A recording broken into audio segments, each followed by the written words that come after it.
کھیت پر چلا جاتا ہے، جو آدمی سروس کرتا ہے وہ ڈیوٹی چلا جاتا ہے، جو آدمی بزنس کرنے والا ہوتا ہے وہ تجارت کرنے نکل جاتا ہے، جو آدمی دکان چلاتا ہے وہ اپنی دکان پر چلا جاتا ہے، شام کو تھکا ہارا آتا ہے، واپسی گھر ہوتی ہے، آدمی آرام کرتا ہے، پھر صبح ہوتی ہے اپنے اپنے کام میں لگ جاتا ہے۔ اب ہمارے پاس ٹائم نہیں کہ ہم کتابوں کا مطالعہ کر سکیں، ہمارے پاس وقت نہیں ہے کہ ہم کتابیں پڑھ سکیں۔ بتاؤ پھر ہم کب سیکھیں گے اسلام کیا ہے؟ ہم کب یہ جان پائیں گے ہمارا مذہب کیا ہے؟ ہمیں کب پتہ چلے گا ہمارے رسول کی شان کیا ہے؟ ہمیں یہ کب معلوم ہوگا ہمارے نبی کی عظمت کیا ہے؟ حضرات گرامی، میں آپ سے بتانا چاہوں گا، کبھی کبھار آپ کو ایسا موقع میسر آتا ہے کہ آپ کے یہاں جلسے کی ایک رات ہوتی ہے، آپ اسی کو تصور کرو کہ یہی درسگاہ ہے، آپ یہ مت سمجھو کہ ہم جلسہ گاہ میں بیٹھے ہوئے ہیں، تھوڑی دیر کے لیے تصور کیجئے کہ ہم درسگاہ میں بیٹھے ہوئے ہیں، تھوڑی دیر ہمیں پڑھنا ہے۔ آپ کا مبلغ، آپ کا خادم، آپ کا عالم اگر آپ سے کوئی بات کہتا ہے تو اسے محبتوں سے سنیے۔ آپ 1 مہینہ پڑھنے کے بعد بھی اتنی باتیں نہیں معلوم کر سکیں گے جو 1 گھنٹے کی تقریر سننے کے بعد معلوم کر لیں گے۔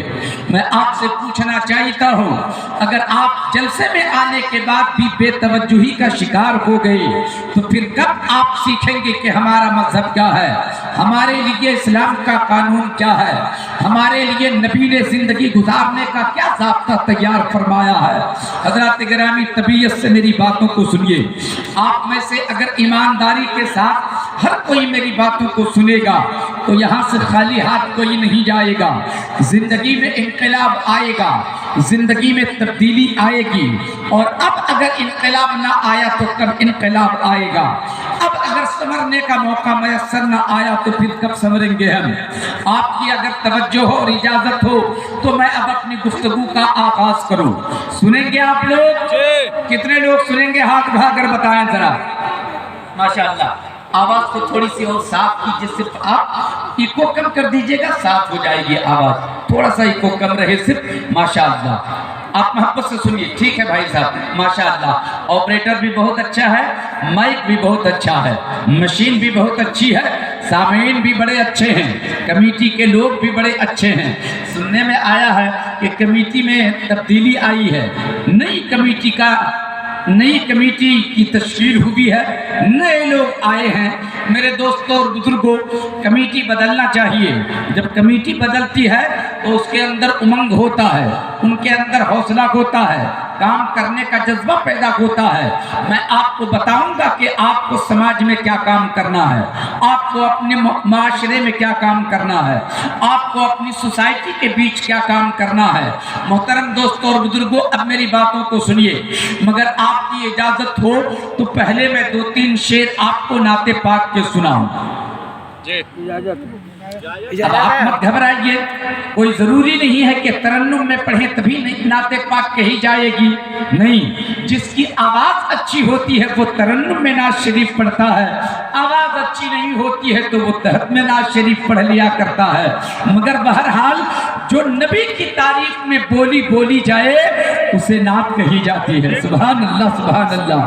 نعت پڑھنا بھی عبادت ہے اور نعت سننا بھی عبادت ہے۔ سبحان اللہ، سبحان اللہ۔ اب آئیے نعت پاک کے چند مصرے آپ سماعت فرمائیں۔ سرکار مجھے دیکھیے، آپ مجھے دیکھ کے سنیے گا تو ثواب بھی ملے گا۔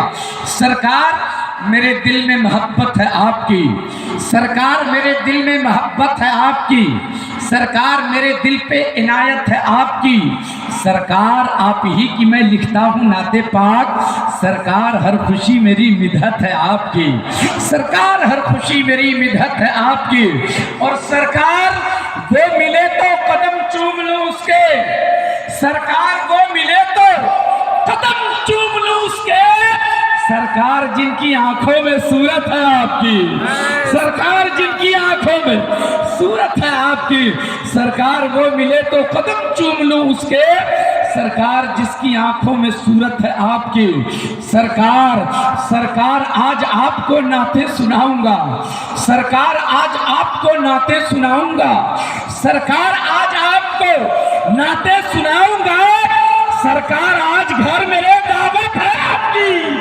سرکار آج گھر میرے دعوت ہے آپ کی، سرکار آج گھر میرے دعوت ہے آپ کی، سرکار میرے دل میں محبت ہے آپ کی، سرکار میرے دل پہ عنایت ہے آپ کی، اور سرکار کیوں نہ جان لٹاؤں میں آپ پر، سرکار کیوں نہ جان لٹاؤں میں آپ پر، سرکار میری جان امانت ہے آپ کی، سرکار میری جان امانت ہے آپ کی، سرکار میری جان امانت ہے آپ کی، سرکار میرے دل میں محبت ہے آپ کی، سرکار میرے دل پہ عنایت ہے آپ کی۔ اور یہ شعر آپ تمامی لوگوں کی طرف سے اپنے آقا کی بارگاہ میں، سرکار میں برا ہوں بہت ہی برا مگر، سرکار میں برا ہوں بہت ہی برا مگر، سرکار بخشوانا تو عادت ہے آپ کی، سرکار بخشوانا تو عادت ہے آپ کی۔ نعرہ تکبیر، نعرہ رسالت، سرکار کی آمد، سرکار کی آمد، جشن عید میلاد النبی، نعرہ تکبیر، نعرہ رسالت۔ سرکار میرے دل میں محبت ہے آپ کی، سرکار میرے دل پہ عنایت ہے آپ کی۔ سبحان اللہ سبحان اللہ۔ توجہ ہے تو اب میں تھوڑی سی باتیں کروں۔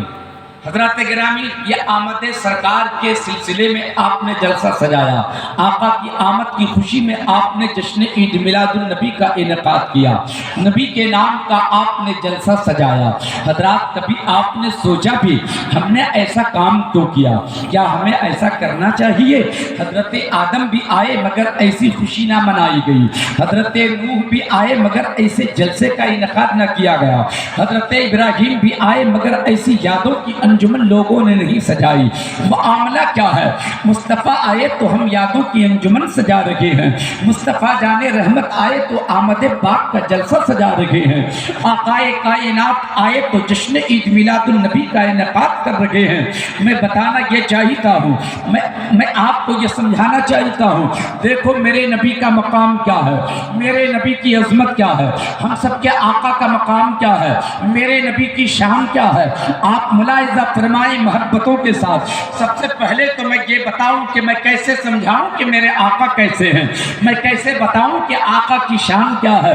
اس لیے کہ سمجھانے والے نے چاہا تھا کہ تعارف کرائے جائے محمد الرسول اللہ کا، چاہا تھا کہ تعارف کرائے محمد الرسول اللہ کا، چاہا تھا کہ پہچان کرائے محمد الرسول اللہ کی، چاہا تھا لوگوں نے کہ انٹروڈکشن کرائے محمد الرسول اللہ کا۔ حضرت آدم نے بھی نبی کی پہچان کرانا چاہا، محمد الرسول اللہ کی پہچان حضرت ابراہیم نے بھی کرانا چاہا، اور اپنے اپنے طور پر سب نے پہچان کرانا چاہا، مگر سچائی یہ ہے کہ کسی نے کما حق ہو مصطفیٰ کی تعریف نہ کیا، کوئی مصطفیٰ کی کما حق ہو تعریف نہ کر سکے۔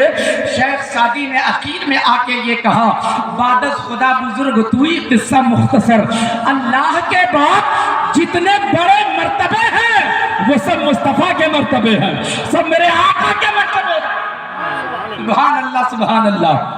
مگر آئیے آپ کا خادم بھی آپ کے سامنے تھوڑی سی بات رکھنا چاہتا ہے، 5 منٹ میں آپ کا وقت لیتا ہوں، پھر میں آیت کریمہ کی روشنی میں چند باتیں کروں گا۔ میرے آقا کی شان دیکھو، میرے آقا کی عظمت دیکھو، آقا کی پہچان کرانا میں بھی چاہتا ہوں۔ کیسے پہچان کراؤں؟ ہر انسان پہچانا جاتا ہے، ہر معاشرہ پہچانا جاتا ہے، ہر سوسائٹی پہچانی جاتی ہے، ہر سماج کے لوگ پہچانے جاتے ہیں، انسان پہچانا جاتا ہے۔ انسان کی پہچان کیسے ہوتی ہے؟ انسان اپنے سماج میں پہچانا جاتا ہے، اپنی بستی میں پہچانا جاتا ہے، اپنے معاشرے میں پہچانا جاتا ہے۔ کیسے پہچانا جاتا ہے انسان؟ سب کی پہچان الگ الگ طریقے سے ہوتی ہے، سب کی پہچان الگ الگ طریقے سے ہوتی ہے۔ کوئی خوبی سے پہچانا جاتا ہے، کوئی خرابی سے پہچانا جاتا ہے، کوئی اچھائی سے پہچانا جاتا ہے، کوئی برائی سے پہچانا جاتا ہے، کوئی علم سے پہچانا جاتا ہے، کوئی تقوی سے پہچانا جاتا ہے، کوئی عہدے سے پہچانا جاتا ہے، کوئی منصب سے پہچانا جاتا ہے، کوئی اپنے پوسٹ سے پہچانا جاتا ہے، کوئی دولت سے پہچانا جاتا ہے، کوئی گناہ سے پہچانا جاتا ہے، کوئی ثواب سے پہچانا جاتا ہے۔ ہر انسان پہچانا جاتا ہے، مگر اپنی خوبی اور خرابی سے پہچانا جاتا ہے۔ غور سے سنیے، جو لوگ موبائل میں میری تصویر لے کے ریکارڈ کر رہے ہیں ان سے گزارش ہے کہ آپ صرف آواز میری ریکارڈ کیجیے،